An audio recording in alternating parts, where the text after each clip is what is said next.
limiti qaba. Limiti sanarraa darbuun qabu guys.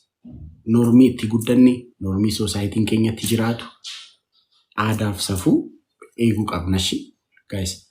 Isin deemtanii waan kana like rakkoon guddaa isin bira jira. Hunduma keenya bira warra ilaaltan bira jira. Isin amma nama nagaa wajjin, nama nagaa taa'ee TikTok irratti dubbatu dhiistanii nama wal arrabsuu bira deemtu si. So tokko ijoolleen tokko ajandaa akkasii beekaadha uumu baay'ee. Ani namoota baay'ee argeera. Ajandaa akkasii beekaadha uumu. Follower argachuuf, viewer argachuuf namni deemee akka isaan ilaalu. Namni bar ilaalamuuf jecha amma marzii dhuguutti, amma waan godhutti gaheera.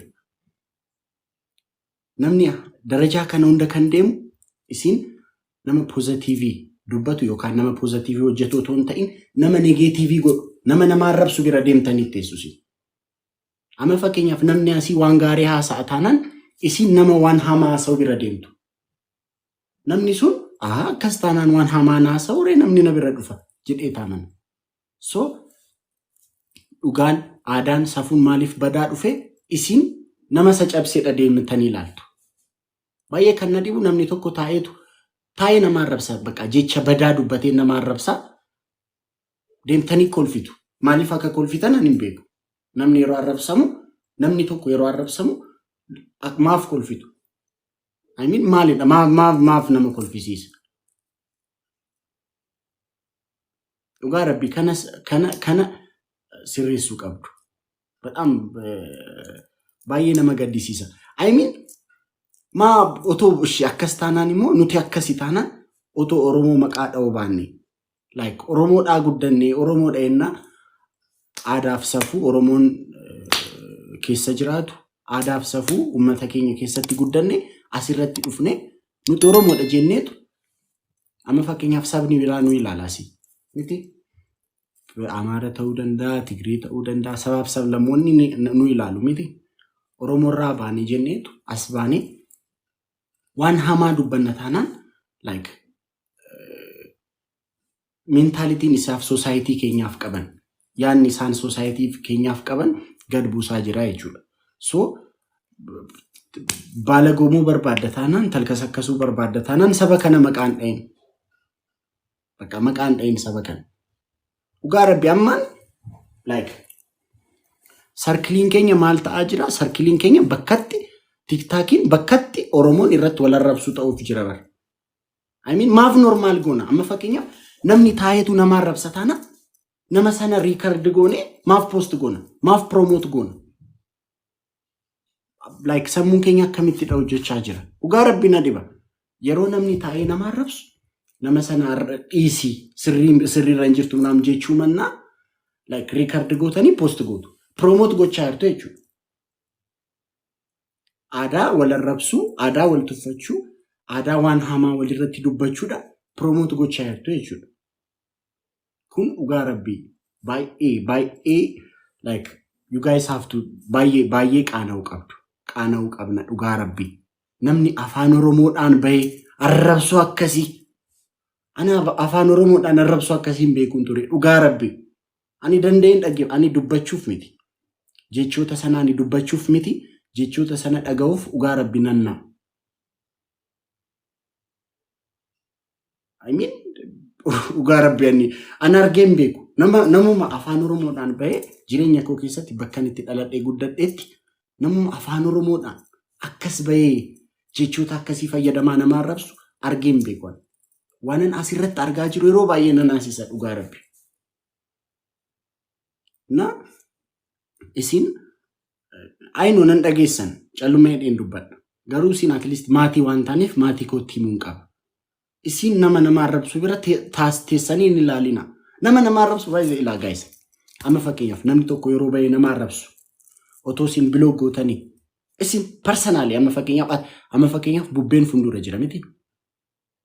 Bubbeen amma fakkeenyaaf yeroo TikTok irra deemu nama arrabsu yeroo argu eenyuyyuu haa ta'u blog godhee yoo darbe namni sunis namni 788 nama sana blog yoo godhanii darban nama arrabsuunsaa akka samiidhu beekaa dhufe jechuudha. So barbaadees ta'ee otoo hin barbaadiin nama arrabsuu dhiisa jechuudha. This is the right way. Amma fakkeenyaaf nama taa'ee nama arrabsu teessanii ni ilaaltan taanaan nama duwwaa tokko qabatee bar taa'ee nama arrabsu baay'ee. Namni laayivii isaarra hin jiru taanaan qobaan haasa'u bar namni. Maaf hin dhiistan maaf yeroo inni nama arrabsu teessaniiti ilaaltu achiin kolfitu. Maaliif like nama arrabsuun wal arrabsuun jechootni hamaa akkasii maaliif sammuu keenya irratti akkasitti salphatan? Qaaniin kana caalu bar hin jiru guys. Normalize goone barree jechuudha bakka. Nuti jechuu yoo baannu yeroo namni jecha sana dubbatu hinnaanu taanaan like reacting goonu taanaan jechoota sana barree jechuudha. Sammuun keenya jechoota sana normalize godhe as keessa qabate. Jechuun salphaadha baay'ee. Dura sammuu like jechoonni sun sammuu kee keessatti normaalii ta'aniiru taanaan dubbachuun isaa salphaadha baay'ee. Dhugaa rabbiin isin jedha. So please guys, please dhugaa rabbii maqaa nuun dhoofsisiinaa. This is shame. Dhugaa nun madaalu jechuun aadaatti guddanne, safuutti guddanne, meentaalitiitti guddanne, qaroomina abbootiin keenyatti nu guddisan waan hundaa like gadi deebina moo jiru. Abbootiin keenya baree dhaloota Kiristoosiin dur bara addunyaan nama birriidhaan gurgurtutti falaasama gadaatiin namoota jiraachaa turan. Gadaan the symbol of democracy jedhama. Namoota democracy practice gochaa turanidha bara. Like waq dur yeroo namni dhagaatti waan dhagaa fi waan tokko boca bocate yeroo namni boca tokko dhagaadhaan amanu waaqeffannaadhaan amantii mataa isaanii ummatanii warra jiraatan. Like ummata qaroome akkasirraa baan. Nuti gadi deebina guys. Gadi deebinee teenye waan abbootiin keenya waggaa 1000 meeqaa dura godhan irraa barana gadi buuna moo? Baay'ee nama qaanessa dhugaa rabbii. Baay'ee nama qaanessa. Ani namoonni hunduma keessan baay'ee ani maatii koo nan beeka. Maatii koo hunduma keessan nan beeka. Maatii koo ani beeku keessaa. Dhugaa rabbiin isin jedha. Nama deemee yeroo namni arrabsamu kolfu ምናምን arginaan anillee isin arginaan yeroo kolfitan isin arginaan arrabsu miti. Yeroo isin kolfitan isin arginaan blooknan isin godhu. Maatiin keenya kanaan adda ba'uu qaba. Akkas ta'uu qabna bakka. Amma fakkeenyaaf ani namni baay'ee yeroo na arrabsu argeera baay'ee. Viidiyoo na erganii intinaan si arrabsee naan jedhu. Dhugaa rabbiin isin jedha. Raachuu koo intinaan si arrabsee faanan taphatiin naan jedhu. Viidiyoo nan arga. Achi yeroo na arrabsan maaf barbaachise amma akkas na arrabsu? Namni jedha. Garuu ani deebisee na arrabsu. Maaliif deebisee na arrabsu? Namni waan keessa isaa jirudha baasa. Kanaan duras isinitti himeera. Namni waan keessa isaa jirudha baasa. Amma fakkeenyaaf as keessa hamminya jira taanaan, keessa kee keessa arrabsoo jira taanaan, keessa kee keessa xuree jira taanaan isa dhabaasta. Si galee? Garuu keessa kee keessa waan gaarii jira taanaan, keessa kee keessa baratteetta taanaan, keessa kee keessa beekumsa jira taanaan, keessa kee keessa waan gaarii, waan urgaa gaarii qabu jira taanaan namni otoo si arrabsu iyyuu deebistee hin arrabsitu jechuudha. So maal si gochuu of dhaadheessaan jira miti. Garuu ani yeroo nama arrabsu na argitan hin beektan. Ammas isinittan hima. Yeroo naman arrabsus nan argitan. Jireenya koo keessatti ani yeroo nama arrabsu nan argitan. Waadaan isinii gala. Oromoo miti baay'ee. Oromoo miti baay'ee. Jarrillee dhufte gaallaa namni yeroo naan jettu isaanillee yeroo na arrabsu nan argitan. I know how to handle.